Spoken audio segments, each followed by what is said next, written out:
Hello. Hi, everyone. So thanks for joining on the webinar today. So we should be kickstarting now. So, so for the webinar today, we have Ketan, who heads the modern trade and e-commerce for Modenik Lifestyle, which is a leading lifestyle brand in India, which is a mergent between Dixcy, Scott, and Enamor, and also has exclusive distribution license for Levi's Innerwear in India. So there are like two interesting problem statement within a larger problem statement of how to build modern sales channels.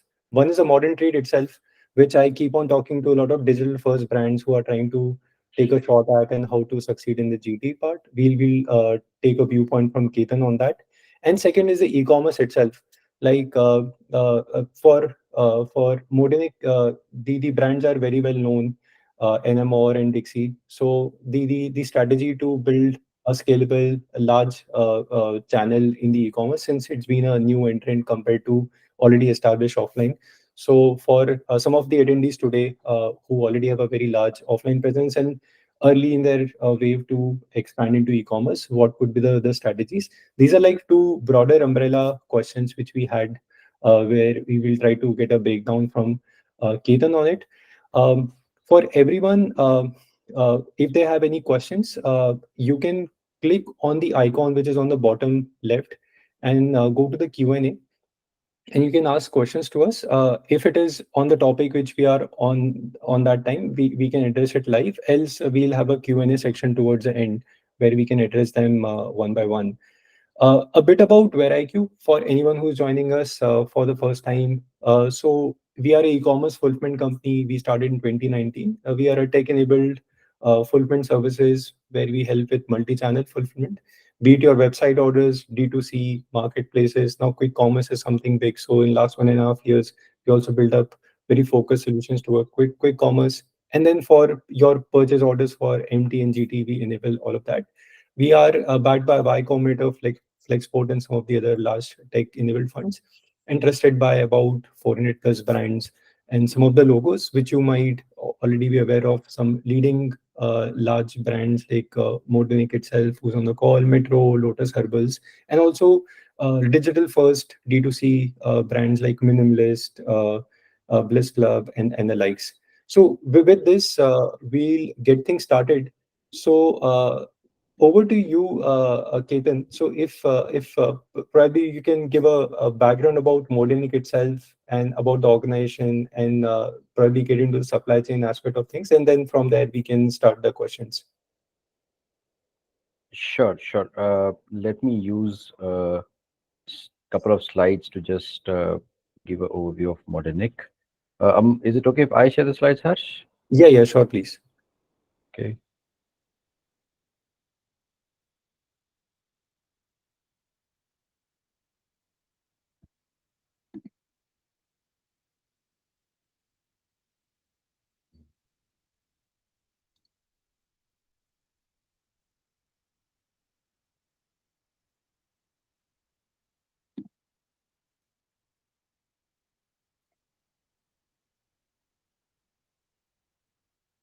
Okay. So I'll take the next couple of minutes to talk about who are we as Modenik, where are we on our e-commerce slash omnichannel journey. That's where modern trade and e-commerce sort of amalgamates. And then we can go straight into the questions and run with the flow. I hope that sounds okay. Yeah. Okay. Yep. So Modenik came into existence officially in the year 2020 or 2021 rather. We are a private equity owned asset. We are owned by Advent International Private Equity, which completely funds us and backs us up. Uh, Dixcy is a very, very old legacy brand. Started off in the year 1982 by a gentleman named Prem Prakash Sikka. He was an entrepreneur, much like how all the other in men's innerwear brands started in India, Lux, Rupa, Dollar, and so on, right? So this gentleman came into Tirupur, put in some capital, established a plant for manufacturing, and built a brand over the period of years and nurtured it to a certain level till about 2018, 2019. Enamor is, on the other hand, a relatively newer brand, started off only in 2002. This came into India through a joint venture with a French brand called Barbara. And Enamor is one of the pioneers in the women's lingerie space to bring in women's lingerie from a fashion or from a fit sense into India. Whereas erstwhile, if you know of the legacy of brands that exist in India, they were primarily very few, very handful, and with not so much of a fashion orientation. So both of these companies were acquired by Advent in the year 2018, 2019, 2017 timeframe, and then got merged under the umbrella. The intent of merging was to create a conglomerate, which is like a house of brands, which caters to both men's and women's segments in the essential wear innerwear space. And what I mean by that, I'll explain from a category price point perspective, and create that presence in the market to cater to different segments of consumers from a price point and different categories, which come under the umbrella of the essential wear. Yep. So our brands is what you see on the screen. On the men's side first, we have an offering across all the tiers of pricing. Economy, which is the entry price point. Assume an underwear, which is say 100 or less than 100 rupees kind of a price point. Mainstream, which is the largest in the market today, which is slightly above the economy, which has some brand relevance, some brand presence, and this is where you'll see most of the other brands also playing out. A semi-premium, which is a bridge between the premium most, say premium being the likes of Levi's, Jockey, US Polo, Van Heusen, and semi-premium is a layer in between. So there we have a ladder of brands starting with Josh by Dixcy Scott, Dixcy Scott Original, Dixcy Scott Maximus, and Levi's. Levi's is a licensed brand for us. We license it from Levi's Strauss US, and we manufacture and sell innerwear and soon getting into socks as well. This is on the men's side. On the women's side, we have our own brands. A brand called Dixcy Scott Slimz, which is a sub brand of Dixcy, and soon to undergo a bit of repositioning as well. This primarily caters to the entry price point, straddling up to almost mainstream, where we have currently panties, leggings, casual wear, thermal wear, and we'll bringing in bras also. And then, of course, on the top end, both semi-premium and premium, we have Enamor. We differentiate it internally through the names of Enamor Everyday, which is for everyday use, regular stuff, and Enamor Fashion, which is more of occasion led and so on. So across price points, across men's and women's, we operate in the innerwear, core innerwear, for men's being brief trunk vest, for women being bras and panties. Then also get into adjacent categories of casual wear, athleisure, loungewear, however we want to call it. Shorts, track pants, t-shirts, leggings, sports bras, performance-oriented wear, and so on. And seasonal thermal wear, which is predominantly sold in the northern and eastern part of India during the winter season. Yep. So while in the Indian innerwear context, you would not find any company which has this kind of a mix of both product categories as well as price points. We are hence, in a way, uniquely positioned to cater across, right? And I'll talk about it with my next slide. So this is how we compete or position ourselves against. So on the left, you see the men's and the categories. So on the top end, we compete with Jockey, US Polo, Van Heusen, the latest D2C entrants, not so latest, but still latest, Dama XX, YXX, and so on. On the Dixcy Scott side, of course, on the Maximus, we compete with Sporto, which is an Amul brand. Lux On has a premium range as well. The biggest for us is Dixcy Scott Original, where we compete head on with Amul Comfy, Lux Cozy, Dollar Mainstream, and so on. And then Josh competes with Venus or Leher by Dollar. On the women's side, it's a little different because some brands are present in premium, some brands are present in semi-premium, and so on. On the top end, we compete with the likes of Vacol, M&S, Triumph, Amante, which do a lot of fashion-oriented lingerie as well. On the mainstream or the semi-premium side, we compete with the likes of Zivame, Jockey, which does very, very core products, and Van Heusen. And then you have Slimz, competing against a Lux Lyra or a Dollar Missy or a Rupa Softline. So that's how we are positioned in the market from a competition standpoint. So that sort of gives you a very, very brief overview of who we are as Modenik, what are our brands, and who do we cater to. With that, Harsh, if we can move into specific questions on specific areas. Yeah. So the very first question, Ketan, so this is already pretty impressive, like in terms of the different market segments, and you have brands specifically to those market segments like economy, mainstream, premium. So if we were to first start with offline before we get to the online, so what is the framework for you to kind of think about the expansion of channels? Because each channel will have its own appeal to a particular target cohort, and so yeah, from your perspective, you could give some bit of perspective on the framework for offline expansion, and from there we'll come similarly for e-commerce. How do you approach it? Sure, sure. So from an offline standpoint, the largest segment available out there is the traditional trade, the distribution-led channel, which further distributes into the retail outlets, right? You have a typical network of wholesalers slash distributors who sell into the retail outlets, which are also called multi-brand outlets or MBOs. That's the largest uh, network available out there. That's the largest universe, and the reach in that particular channel is of prime importance for any brand. And you would see that playing out for even all the D2C or digital native brands.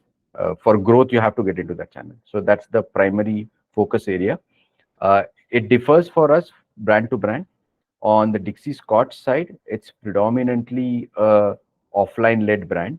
It's heavily entrenched in the wholesaling slash distribution landscape. On the other two brands, which is Levi's and Enamor, there's a fair bit of mix in the offline. Levi's is sold into Levi's exclusive outlets, where you get the Levi's main denim range, etc., which is run through their master franchisees. As well as we do a lot of online sale and a bit limited multi-brand outlet distribution. On Enamor, we do significant amount of multi-brand distribution through our own distributor, which is very regulated, much like an FMCG business, but also have a significant presence in the chain stores, Shopper Stop, Lifestyle, Centro, and so on, and our own exclusive outlets. Our exclusive outlets are at about 70, 75 in number as of now. So the framework used is to differentiate based on the brand and the brand's positioning and the price points and the consumer cohorts or segments that it caters to. Dixcy is a very, very mass brand, right?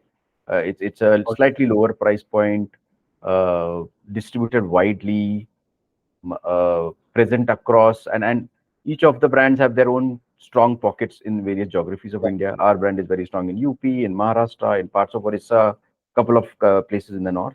I'm talking about Dixcy Scott. But Enamor again is predominantly a metro cities, tier one city oriented, where we have Yeah, very strong distribution. And even our stores or even the chain stores are present in such similar geographies. While the penetration in tier two is increasing as we speak, right. but the Yeah. focus is still on the top cities as such. Got it. So in case of your brands, Ketan, since they've always some of the brands have also been around for few years, and so you also have some bit of perspective in terms of which geography catchment the latent demand is, where you can go a little bit more aggressive, and there are a few experimental geography where you want to test and learn. So in case of e-commerce, it's much more simpler, where you make your SKUs live everywhere and see which regional demand centers are picking up, and you get live insights on it. There is a latency and in those insights in the offline world.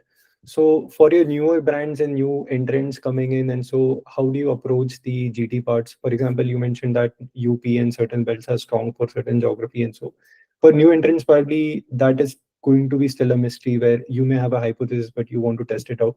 So we have quite a few founders who are in their early journey to get into offline. What would be your advice, and from a framework perspective, how do you approach it? Again, it's a bit contextual with respect to brand. Okay. If your brand operates in the slightly higher end of the mainstream or the semi-premium space, the way to go is through a controlled distribution route, and which is what we adopt for our brands of Enamor or even Levi's.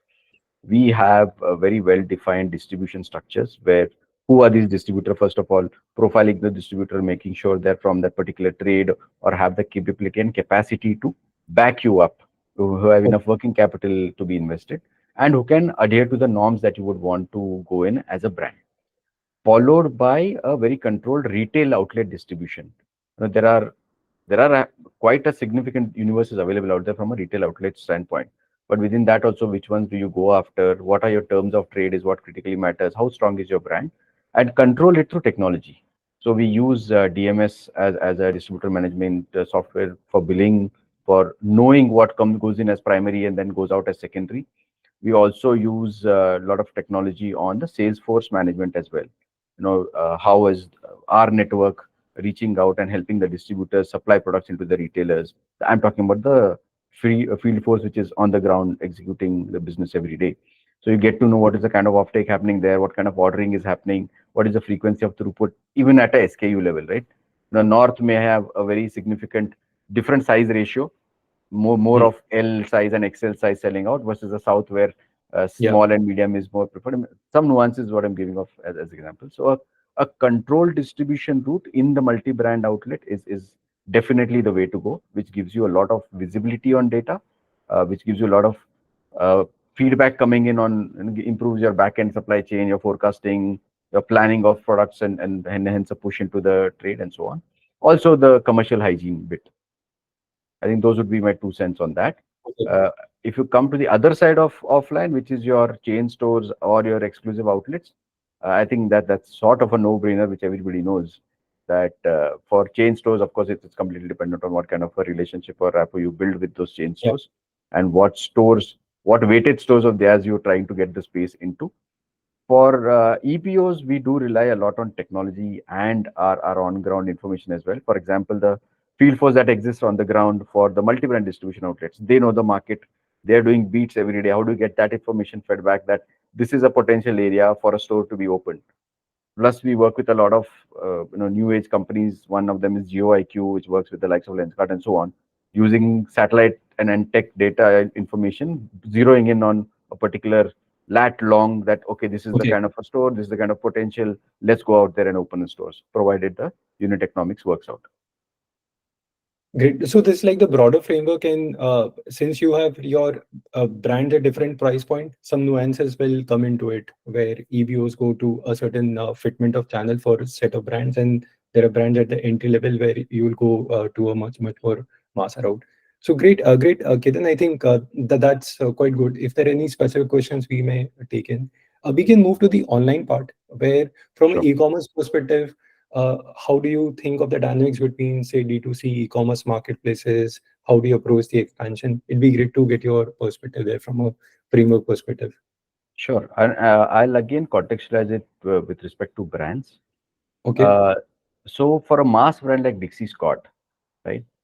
It's better to rely on marketplaces. Having our own D2C doesn't make sense because the consumer is looking at price first and brand next.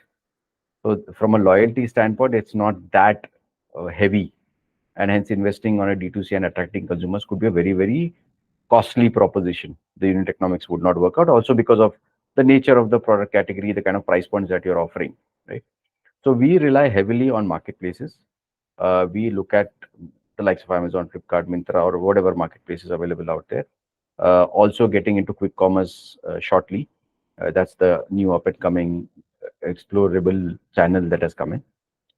On the other side, on brands which are slightly more premium, slightly more have a heavier brand equity, say an Enamor, we have our own D2C there, and we also rely on other marketplaces. Other marketplaces also, since they've been in existence since quite some time, from a business mix perspective, they still are the biggest, but we are investing heavily on building our own D2C capabilities and eventually making it omni-channel through our EBOs as well, because there's a sense of brand loyalty. There is a lot of niche consumer cohorts or segments available out there who are looking at certain specific needs, certain type of lingerie that is required for particular occasion, certain type of fitments that are required could be customized or personalized. And there's once a customer gets used to that kind of a offering, they become very loyal. That's typical more in women lingerie space rather than men's, and hence it makes more sense to look at D2C. So we balance out, and from a mix standpoint, we are at about roughly 80% business coming from other marketplaces on Enamor, while 20% comes from D2C. Great. I remember you had like a framework for e-commerce acceleration on e-commerce. Do you want Yep. to probably take the audience to that? Sure, sure.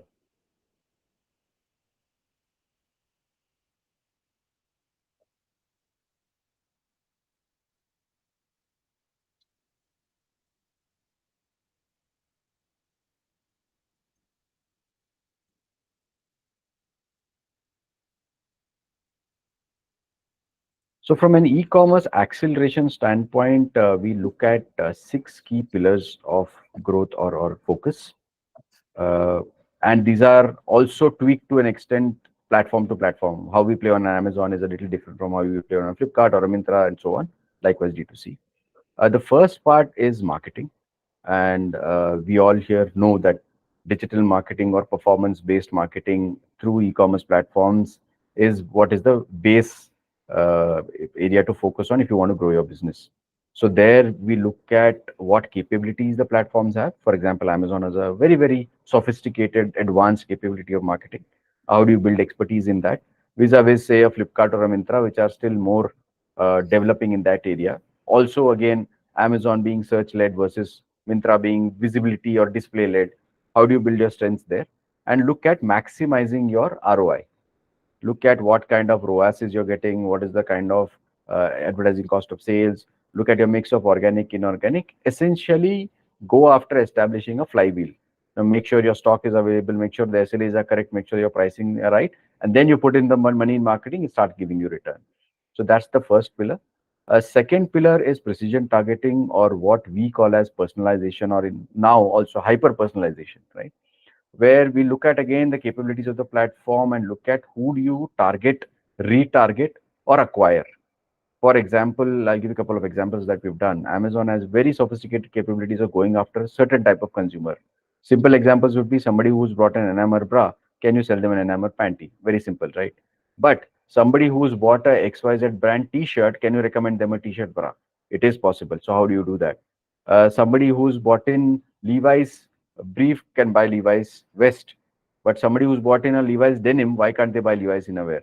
Likewise, you go after looking at your entire funnel, top funnel, middle funnel, and bottom funnel, and look at repeat purchases, look at lapses, and go after acquiring. So that is the second part.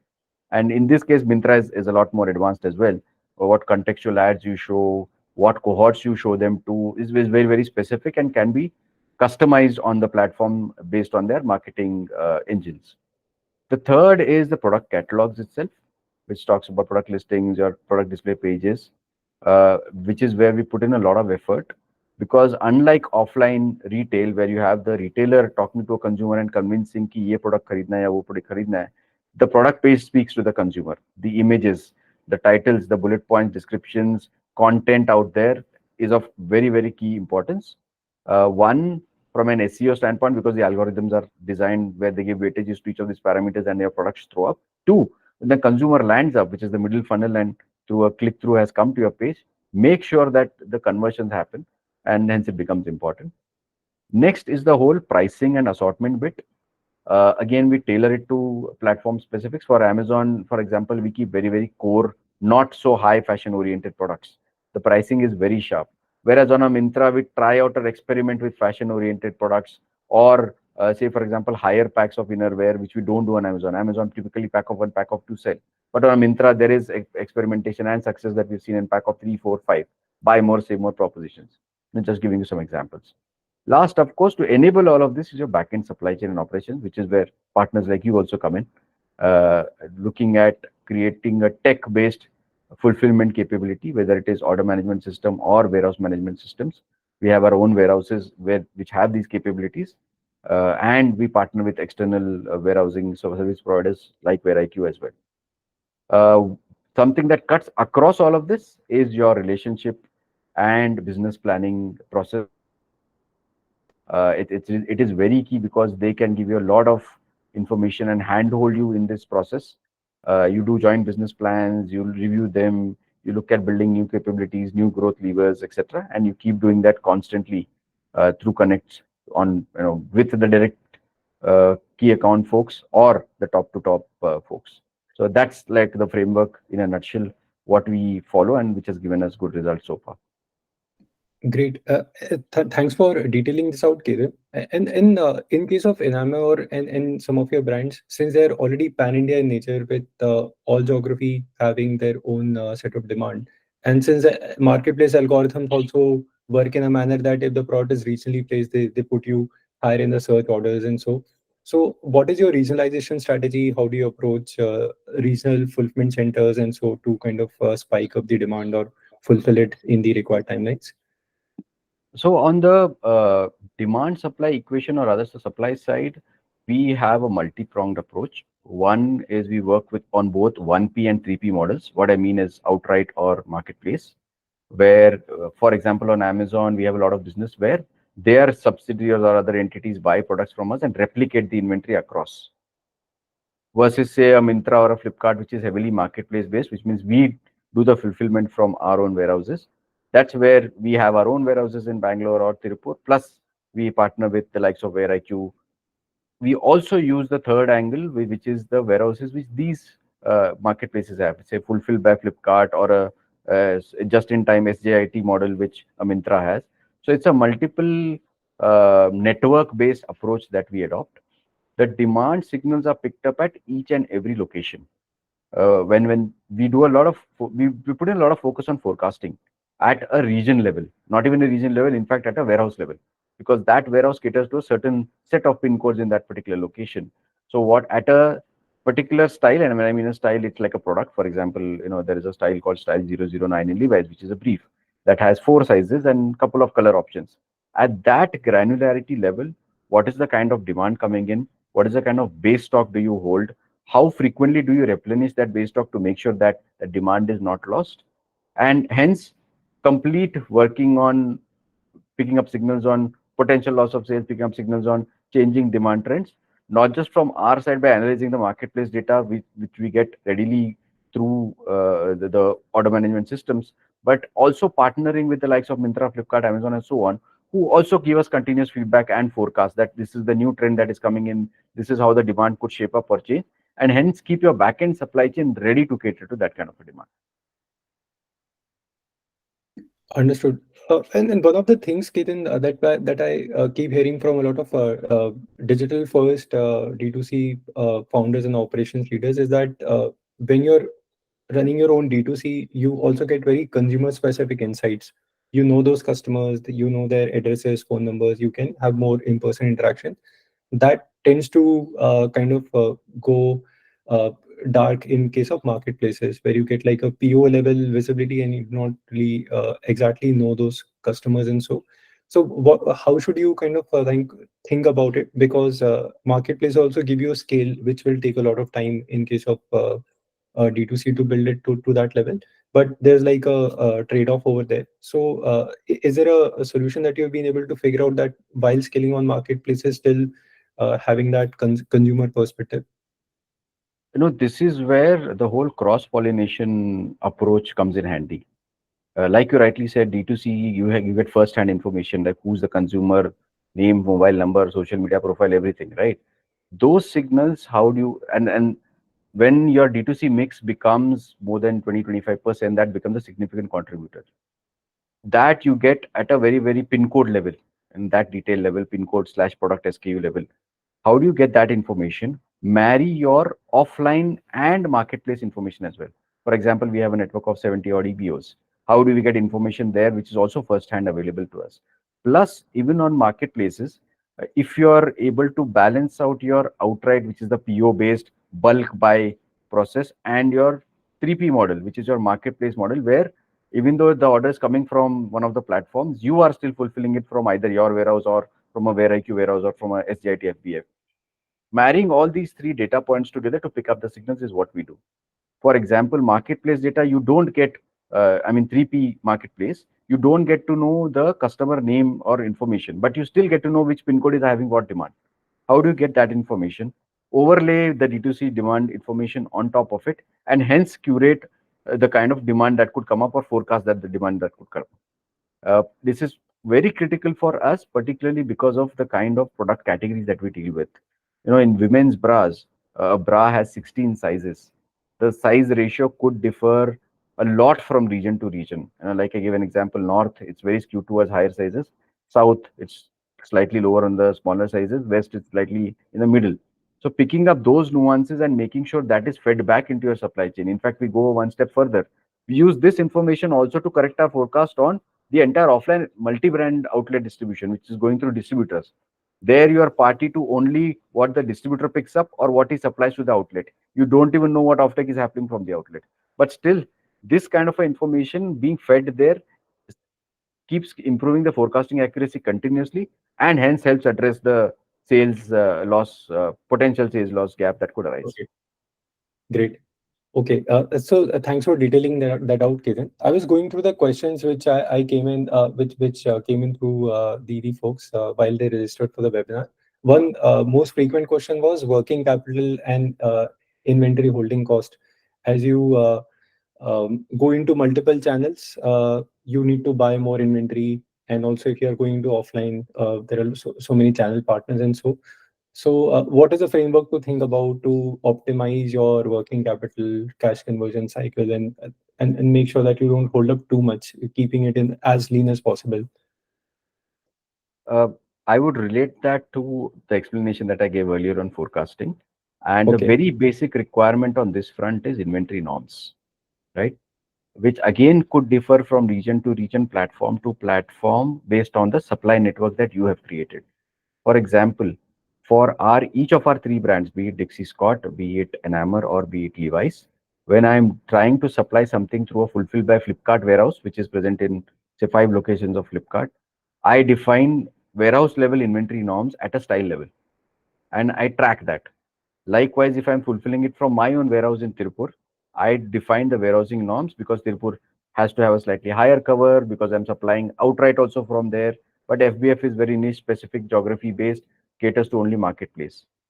So a mix of these two, and hence that continuous monitoring of what is the kind of inventory norms you've defined, what is the follow up on those inventory norms. And it's not that you can always be 100% correct. There is definite opportunity to optimize all the time. Monitoring of this part, and more importantly, looking at your aging. You could still take bets in a couple of cases and say, okay, I need to keep a 90-day inventory here. But if that 90 days has gone to 120 days, what kind of action are you taking? Picking up those signals on risks that could arise on inventory and addressing it immediately. And two ways: either you get back the inventory, correct it, and push it out into some other channel. For example, a simple method that we adopt is any based on the inventory norms defined, anything that goes beyond 90 days is pulled back, and we look at then which channel wants this inventory and rebalance it. It could even happen to go in an MBO or a multi-brand outlet distributed network from my e-commerce warehouse, or within e-commerce warehouse. How do I balance it? The other norm is, of course, once you think that okay, even if I pull it back, it's not going to make sense, you liquidate it. You invest in discounting, you invest in pricing, you invest in visibility, and ensure that that stuff goes out. So continuous monitoring process of this is what will help you unlock working capital from an inventory standpoint. Perfect. Great, Ketan. And generally, in your category, from what I understand, there are no exchanges or customer-generated returns which are accepted. But are there any generic guidelines that you follow? Because I see that there are also athleisure brands that are also selling where you may have certain policy guidelines. But generally, that's one area where brands in lifestyle space go through a lot of leakage. Any perspective that you have on returns and exchanges specifically? Sure. So while on the core innerwear side, yes, it is true that it's non-returnable, particularly on briefs, trunks, women's panties, etc. But our largest returns comes from bras, which is a returnable category, and also, like you rightly said, on the athleisure casual wear part, which is also a heavy return category. So some methods that we've adopted, one is to look at and analyze the returns itself at again a product level to see which products are showing up signs of high returns. Second, investigating why that's happening. And this is where your customer reviews and ratings come in handy, particularly from platforms like Amazon, Myntra, etc., and trying to find out, is there really a product issue genuinely? And if possible, reach out to those consumers, and platforms do allow you to do that. In case of D2C, it's very straightforward because you know who the consumer is. But even for a Myntra or an Amazon, they do provide you return details and consumer details, and through their network you can reach out and find out. And that a feedback loop keeps happening continuously. We monitor our returns on a monthly basis, and that feedback is given to my product design team to say that okay, there is a problem in fit, there's a problem in fabric, there's a problem in waistband, etc., etc. Second part also is to look at your possible ways to discourage returns. And typical consumer behavior is to buy multiple products because probably they don't know the size or they want to see how it looks like, and then return, keep the one they like and return the rest. There go into opt-ins that are provided by multiple platforms. Myntra has come up with it, Amazon has come up with it, Flipkart has come up with it. Put in saying okay, no return, exchange only, no return. Put in a 5% extra pricing advantage if you don't return. Those kind of simple Yeah. things to do will help you along, arrest this particular issue and come a long way. But I think the first part is very, very critical of monitoring and taking action. Right. Yeah. So the first thing is that first attributing that returns if there is a product issue itself at a SKU level, a fit or a image description. First attributing any issues around that and solving for that, and then tackling the fraudulent cases separately. Um, in case of marketplaces, they have their own guidelines. For D2C specifically, are there any specific guidelines that you have put in place for returns and exchanges? Yeah, so we typically provide a 2-week window for returns. Beyond that, only case-to-case basis is where we accept, where the consumers genuinely have an issue on the product, either packaging or the product itself, right? And we do ask for evidence. So if it's Hmm. within 2 weeks, it's for accepted, straightforward, no questions asked. But if it's beyond 2 weeks, we ask them to share pictures, what is the problem, etc. And our backend call center folks reach out directly to the consumer to find out whether this was a genuine problem or it's a case of fraudulent use or misuse, and then the action is taken accordingly. Okay, perfect. Now the last thing at least I had in my list was around the quick commerce, and I see there's a question around that also. I think it's still in the early days for a lot of new categories. It Yeah, started with the action in the F&B space and so, but yeah, now it is adding up to new categories. How you're thinking about it right now? Because with quick commerce, one of the challenges that it will be also available to a narrow set of SKUs. It cannot yeah, be everything. So, that's right. how do you kind of think of it as a problem statement right now? So it's an up and coming channel, no doubt. And given it's a consumer solution oriented thing that has come up, basically convenience, right? Convenience and speed. Given Yeah. that pricing remains like a hygiene, it is a no brainer that you have to get into that category. Blinkit is selling PlayStation or earpods or phones, and then why not innerwear? And for us, from an innerwear category standpoint, if you look at it, it's a the consumer buying behavior is also relatively simpler. That especially on men's rather than women's. Men's, it's like the size, the fit, the brand. You try and buy the similar kinds. Here, you're right that the assortment has to be very tight because it has to be replicated across multiple dark stores of the particular Yeah. partner who you're partnering with. And hence, we are looking at right now getting into from very, very basic core stuff, entry price point products, defined colors. For example, I'll not put fashion colors in quick commerce as of now. I'll only keep black, brown, gray, which is like navy blue, which is like very, very basic. Even on lingerie side, we're looking at very, very defined styles, like a very simple t-shirt bra, black, white, brown, or pop-on bra, which is very, very basic in nature, which typically most consumers use. I will not get into having a bridal fashion bra into a quick commerce, which might Mm. not be the right thing to do. Right? So Yeah. that's the approach we are taking, and we genuinely believe that it will be a balanced mix between the current marketplace platforms and the quick commerce in the coming days, and which is why you would even have read a lot in the news of late that all the marketplaces are now getting into the quick commerce domain. Yeah. Yeah. Reddit. Yeah. Yeah. I think that's an interesting space. I think uh, one of the challenges with a lot of brands is which SKUs to go live with, and because they're also in the discovery cycle. But yeah, I think your pointers definitely make sense. Uh, Yeah, I think we covered most of the points in the agenda. One thing I wanted to learn from you specifically is in terms of your dashboard and key KPIs that you look into. So, what would be your top KPIs when you start your work? How the supply chain is functioning in e-commerce, and how those KPIs look different for your modern trade channels? Sure, sure. So from a supply chain KPI standpoint, while we do have a exhaustive dashboard that we keep monitoring, Yeah. first of all, from e-commerce or offline, the common KPI is what is the kind of secondary. And when I mean secondary, is the consumer offtake happening, right?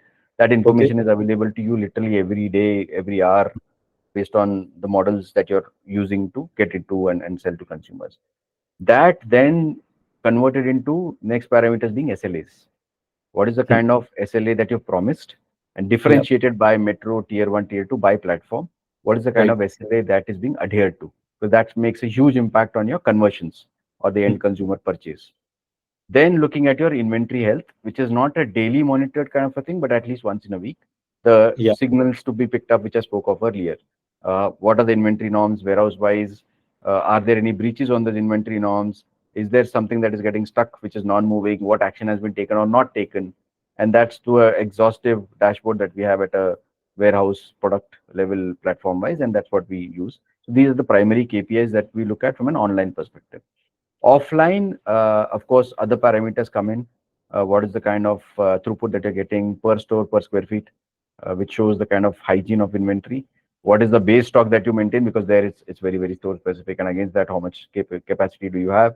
And here replenishment is faster, right? Store to store delivery happens literally every week. So what is the kind of on time in full that you are able to fulfill? And are there any gaps there? Primarily those KPIs. Great. Perfect, Ketan. I think that really helps.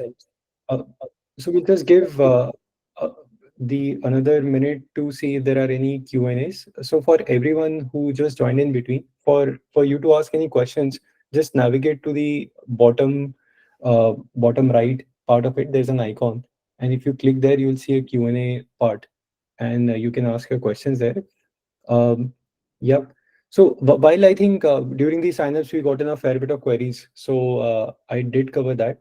To generally recap, we covered with respect to the framework for expanding into modern trade, framework for revenue acceleration on e-commerce, how to think about marketplace and D2C. We also talked about inventory, which is a key asset that needs to be managed, and working capital around it. Um, we spoke about new channel, say quick commerce, and what could be the strategy around expansion. Returns and exchanges framework for lifestyle products. Certain products may not qualify, but for generally which is qualified, how to first also understand if there are any product level issues leading to returns and exchanges and how to manage that. And yeah, I think we covered quite a bit of ground here. If there are any other, okay, I can see a few more questions coming in.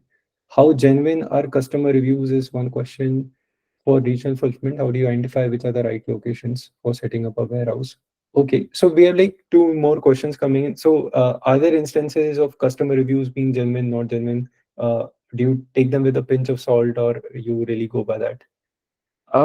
See, we honestly believe that customer reviews are genuine. We do not uh, filter it in any shape or form.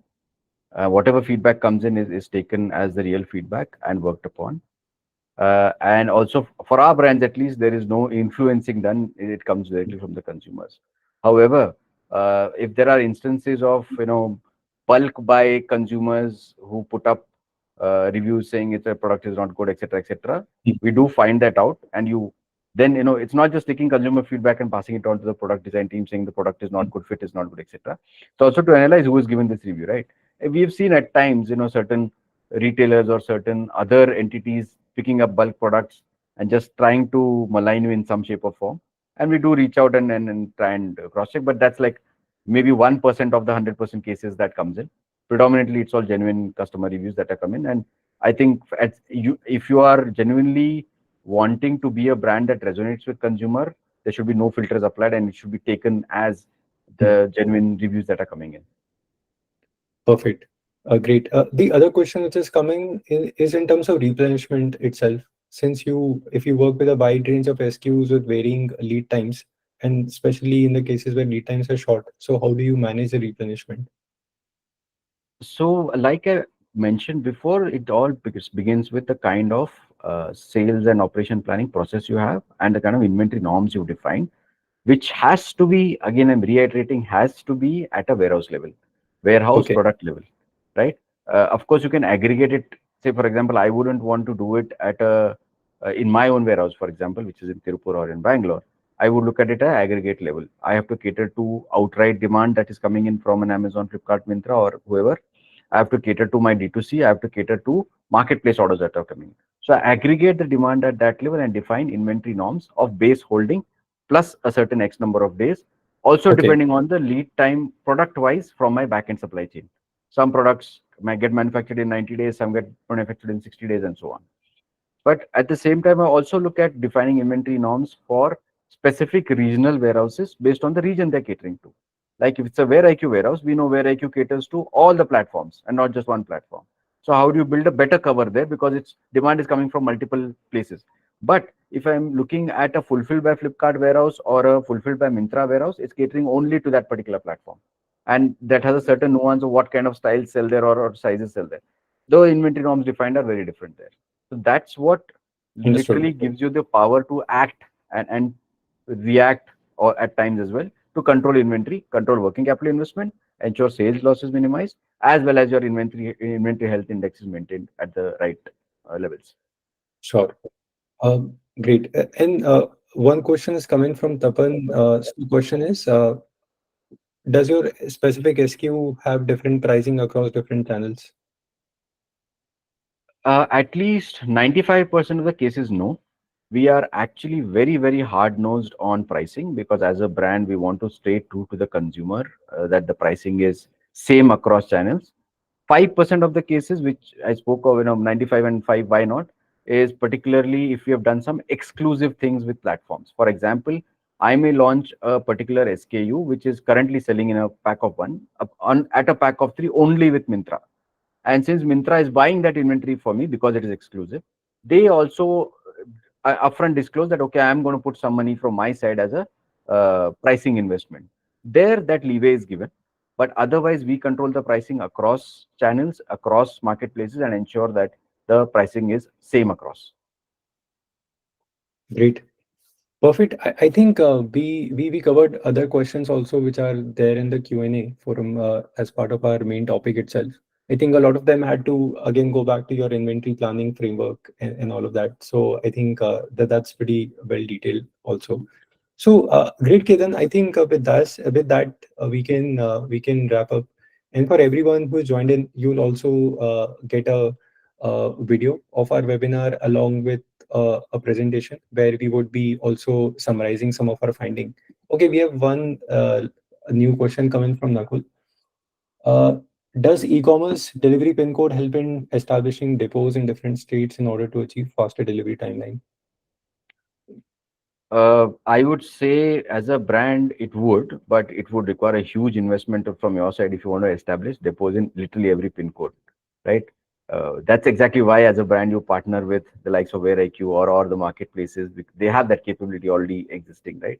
How do you make use of that information is of more importance.